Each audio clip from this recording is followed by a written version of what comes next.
సింహరాశి వారు ఈ 4 రోజులు చాలా జాగ్రత్త. ఎందుకంటే ఇద్దరు వ్యక్తులు మీ జీవితం నాశనం చేయాలని చూస్తున్నారు. అలాగే ఆ ఇద్దరు వ్యక్తులు ఎవరు? ఎందుకు మీ ముందుకొచ్చి చేతులు జోడించబోతున్నారు?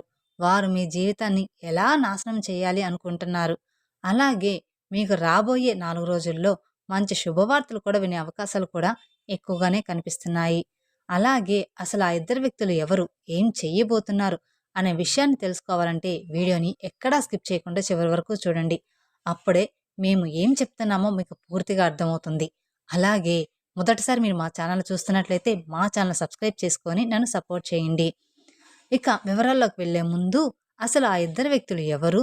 అలాగే మీరు ఈ సంవత్సరంలో మిఠాయిలు పంచిపెట్టే శుభవార్తలు ఎలా వినబోతున్నారు?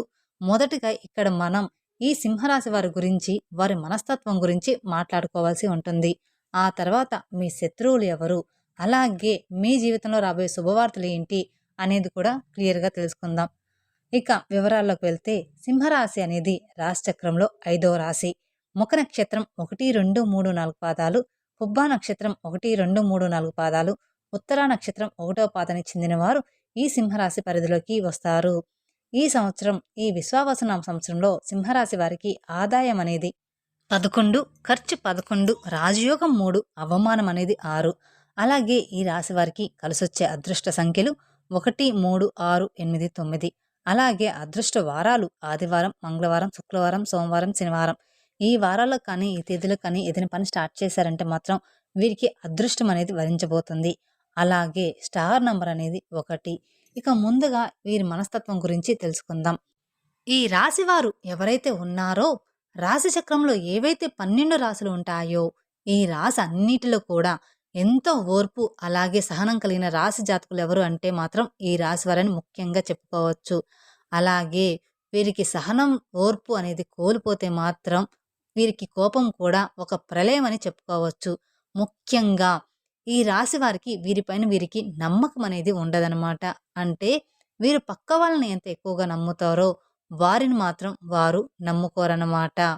అందువలన ఈ రాశి వారికి కొన్ని ఇబ్బందులు ఎదుర్కోవడం కూడా జరుగుతుంది. అలాగే వీరు ఏదైతే సాధించాలని అనుకుంటున్నారో అటువంటివి ముందుకు వెళ్ళకుండా అక్కడే ఆగిపోవడం కూడా జరుగుతుందని చెప్పుకోవచ్చు. అలాగే ఈ రాశివారు పుట్టిన తేదీల్లో అంటే ఈ రాశిలో పుట్టిన వారు ఈ సంవత్సరంలో మీకైతే కొన్ని మంచి రోజులు కూడా రాబోతున్నాయని మర్చిపోమాకండి. ఇప్పటి వరకు మీరు ఎన్నో రకాలైన సమస్యలను, కష్టాలను ఎదుర్కోవడం జరిగింది. అయినప్పటికీ కూడా మీరు ఒక చిన్న చిరునవ్వుతో, మీకున్న ఓర్పుతో, సహనంతో, అలాగే ఎంతో సహనంతో మీరు ముందుకు సాగుతూ వచ్చారు. అలాగే ఎన్నో రకాలైన తీవ్రమైన ఇబ్బందులను ఎదుర్కొంటున్నప్పటికీ కూడా ఈ రాశివారు ఇక నుంచి మీరు అనుకున్న విజయాన్ని సాధించి ముందుకు సాగుతారనమాట. ఇక ఈ 2025వ సంవత్సరంలో మీకు జరగబోయే శుభవార్తల గురించి విన్నట్లయితే మీరు 100 కేజీల మిఠాయిలను పంచిపెడతారు. అంతటి పెద్ద శుభవార్తను అనేది ఇప్పుడు మీరు వినబోతున్నారనే విషయాన్ని గుర్తుపెట్టుకోండి. అలాగే ఈ యొక్క రాశివారు ముఖ్యంగా దైవాన్ని ఆరాధన చేయడం కూడా చాలా అంటే చాలా ముఖ్యమైన విషయం అని చెప్పుకోవచ్చు. అంటే మీరు ప్రతిరోజు కూడా దైవారాధన చేస్తే ఖచ్చితంగా ఆ దైవం యొక్క సహాయం అనేది మీకు ఎల్లప్పుడూ కూడా తోడుగా ఉంటుంది. అంతేకాకుండా ఈ రాశిలో పుట్టినవారు మీ పక్కన వాళ్ళని నమ్మినట్లుగా మిమ్మల్ని మీరు నమ్ముకోరు. అయితే ఇక నుండి మీరు అలవాటు చేసుకోవాల్సిన 2 ముఖ్యమైన విషయాలు ఏమిటి అంటే కనుక మొదటిగా మీరు దైవారాధన చేయడం. రెండవది మిమ్మల్ని మీరు నమ్ముకోవడం. ఇక ఎప్పుడైతే మిమ్మల్ని మీరు నమ్ముకోవడం ప్రారంభిస్తారో మీరు అనుకున్న వాటిలో విజయాలు తప్పకుండా సాధించి తీరుతారు. అందులో ఎలాంటి సందేహం లేదు. కాబట్టి ఈ రాశివారు ఖచ్చితంగా మీరు అనుకున్న వాటిలో విజయాన్ని సాధించాలి అనుకుంటే మాత్రం మీరు తప్పకుండా దైవారాధనతో పాటుగా మిమ్మల్ని మీరు నమ్ముకోవడం అనేది మొదలుపెట్టండి. అలాగే ఈ రాశివారు చేస్తున్న ఇంకొక తప్పు ఏమిటి అంటే డౌట్‌లో ఉండిపోవడం.